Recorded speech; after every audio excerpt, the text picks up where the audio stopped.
We're not going back to blame. We're literally going to reach for that little child, you, the little you that's in the cave, tucked with their knees to their chest, waiting for you to notice that there is something that they need in order to be able to move and thrive and heal and match and merge into the being that you are now. Here we grow again, our hearts on the mend. What I want is what I want, soft spaces.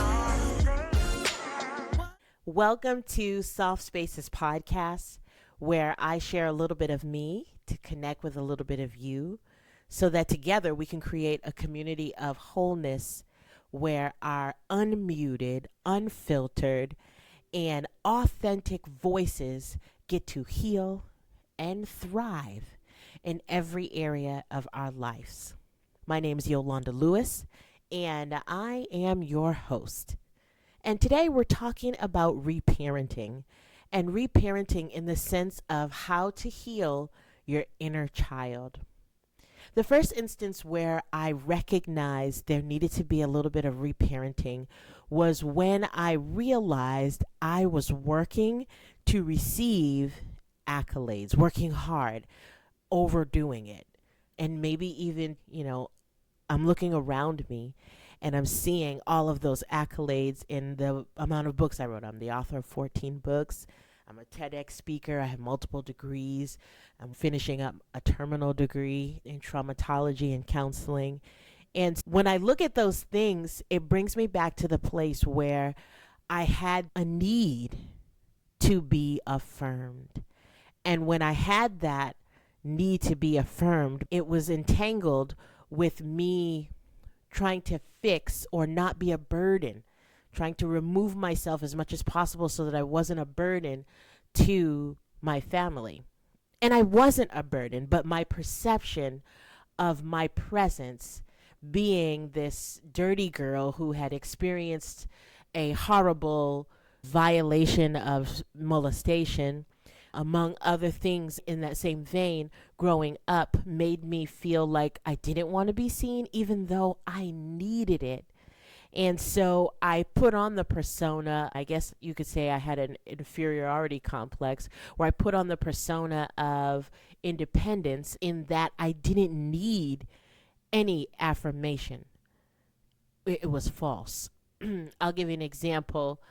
I felt myself, when I got my first job, I wanted to make sure that my siblings had certain specific stuff. My parents did a wonderful job providing for the family. We were well taken care of in terms of a warm home. We never had lights off or anything cut off. There was always food. Mom always cooked. She actually did the laundry. Dad worked, and it was wonderful. My parents gave their all to be able to provide that. They did not ask for my help. They did not need my help. But because I needed the gold star, yay, Yolanda, we're thankful for your contribution. You're doing great. I needed that, even though I presented as not needing it, because feeling it was something that I wasn't connected to. However, needing it was something that I really did desire and just couldn't articulate. So the example is that I worked and I made sure that my siblings had the style clothes, or made sure that my siblings had the experience of going to the nail salon and shopping and all these things that were really just icing on the cake to what my parents were providing as foundation. However, it gave me the accolade of good job, you're doing wonderful. Good doobie was one of the phrases that we used growing up. Good doobie. I was a good doobie in providing for my siblings the small ways that I shared a couple of things as big sis. And so what that did was enforce my thinking of just take it, whatever it is, because the end result, like after the fact, it's going to be okay. After this is all done, this hard part, this uncomfortable part, everything's going to be fine. And you can almost like, ta-da, and now everyone's happy and you are great and you're getting what you needed. And that pattern, that vicious pattern of taking it, overworking to produce something, to get something, was a mindset I had to break. And I didn't realize that until one day I was burnt out. I was completely burnt out in my corporate job. I was working so hard, dream job. I was working so hard that my body literally shut down and I got sick. I went into work and I was perfectly fine. By the time I got home, I had like cold symptoms. My body was literally shutting down to the point where the following day I couldn't go into work. And matter of fact, I ended up taking the rest of the week off. Now, I never took vacations. I had them stacked up. I was a certain, grade level in terms of employee status. So I had plenty of vacation that I never took. Not for me. Never took it. It wasn't until that moment that my body literally shut down. All of these memories sprung into play of how I have asserted myself to carry the load of doing all of this stuff and working oh so hard in order to get somebody to say, you did a great job, Yolanda, thanks. We appreciate what you did. And we are so grateful for how you did. As a matter of fact, it's wonderful. It's the best thing we've ever seen. I just wanted to hear that. That's what I realized while I was sick and recovering. And so I decided in that moment that I am not going to work that hard anymore. If I am not being seen and acknowledged the way that I need to get into an environment where I am. And I don't have to work so hard to get people to see that and notice me. And so there began the point of healing that inner child that wanted accolades. And it brought me to a place of speaking softer with my family and being honest with my parents to say, I needed this, and helping them to navigate through and addressing how that interpreted for them. It wasn't a matter of they did something wrong because I presented as not needing it. So as a parent, if a child is presenting as not needing it, you're going to think that they don't need it. However, I did. And it was through that my healing process for that began. So when you look at your own circumstance and your own inner child and the things that you realize now that you didn't get because of a sickness or because just having time to think and just sit down and really think about what was unmet, then you may find valuable these tips that I'm going to share with you on how you can navigate through that. The first one is to really look at what your needs are that were unmet, that are today. You can look and see, you know what? I am carrying out and living out in this way because when I was 5, mom and or dad and or uncle and or grandma didn't do this. I didn't get enough hugs. I felt like I didn't get enough time. I felt like I was rushed. And so I have this anxiety that in everything that I do, I feel rushed. Matter of fact, I feel like they didn't tell me enough. And so as an adult, I feel like I have to overshare so that I'm not holding back from anybody else. Whatever your unmet need is, acknowledging it is the first step to knowing how to resolve it and work on healing that piece of you. So look at your unmet need. Look at what hasn't been satisfied in your soul. We're not going back to blame. We're literally going to reach for that little child, you, the little you that's in the cave, tucked with their knees to their chest, waiting for you to notice that there is something that they need in order to be able to move and thrive and heal and match and merge into the being that you are now. There's something that is needed that is for you to awaken and address so you can move forward and as I mentioned, merge into one being, so you don't have a younger child in the background and a older version of you somewhere over here and just all scattered pieces. There's a place of healing where we can merge our being into one satisfied soul. This does not mean that life is perfect. This does not mean that there's no layers or dimensions to the things that we work through. It just means that you are present. Your merged soul is present to acknowledge, to address, and to move beyond anything from the past. The second thing you can do is to practice reparenting yourself. And when you're practicing reparenting to yourself, you are exercising self-compassion, patience, and implementing boundaries. So, for example, with me working so hard to the point where my body literally shut down because I was maximizing my brain. I was going to school. I was writing a book. I worked a full-time job. I was a mom of 2 sons, one of which was autistic.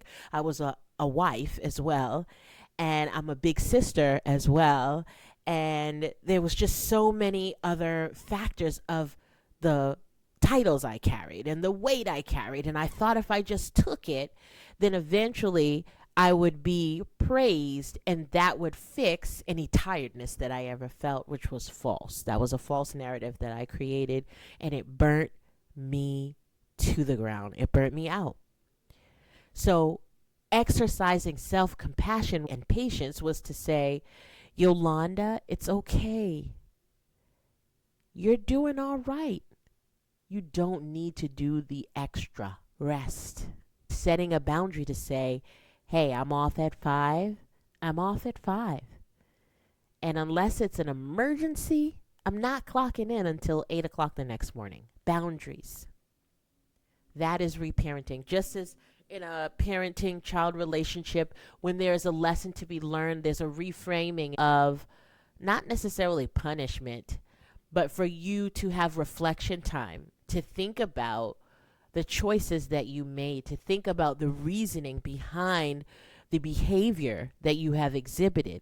And when you're reparenting yourself, you do the same. You do the same with compassion and patience. You're not going to self-sabotage and beat yourself up. And because you did overwork for 3 days, you're going to now beat your body up and overeat. Or beat your body up and stay up late. Or beat your body up and just tell yourself a horrible narrative about you. Reparenting is literally about positioning yourself in that parent space as the guide for this inner child to develop and maturate in making better choices. And the third thing is recognizing the benefit to reparenting and healing that inner child. The benefit, in my circumstance, for healing that inner child with regard to overworking and not working hard towards a goal, but I literally mean overworking. You're doing way over what is required to the point of exhaustion. The benefit to restructuring how you move is that your children or your nephews and nieces or your little cousins or your family members or your mentees, they get to see what you're doing and repattern the positive behavior. We want them to repattern the positive behavior.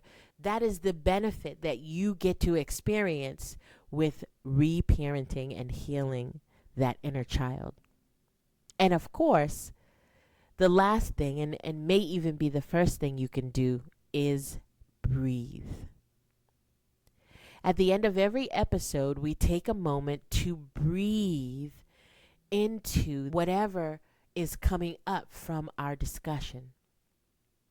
We're breathing in the effervescence and the energy of the life source to flow through us and tell us what we need for this next moment. Tell us what we need to navigate the furthering of our experience here in this dimension. And we do that on here in a soft space. So I invite you into the soft space and welcome you here. It is safe for you to be you in this soft space. It's safe for you to recognize your flaws and not receive any judgment and not receive any ridicule for what you need to be working on to better yourself and improve your relationships and your life experience. So together we take 2 breaths. We do a deep inhale and exhale. And sometimes in that exhale, our body wants to respond with a noise. And if it does, let it. Sometimes it might respond with a yawn. And if it does, let it. Yawning is simply a way for our body to reset. It's contagious even. And how powerful is that you don't need anything external to reset your focus. You can literally yawn your way there. That might be the title of another book. Yawn your way there. So for the next few moments, we're going to exercise breathing together. And if you feel that your body wants you to continue breathing and continue in that reflective state, stay there. Do so. All right, let's begin. Deep breath in through your nose. One more breath. And exhale. As you exhale, embrace the knowledge that's surfacing. Embrace the wisdom that is coming up.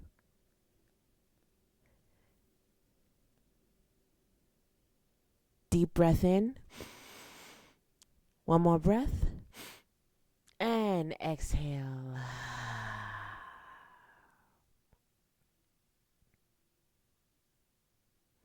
I want to thank you for sharing in this soft space with me. And in the meantime, keep breathing, take care, and God bless. See you on the next episode.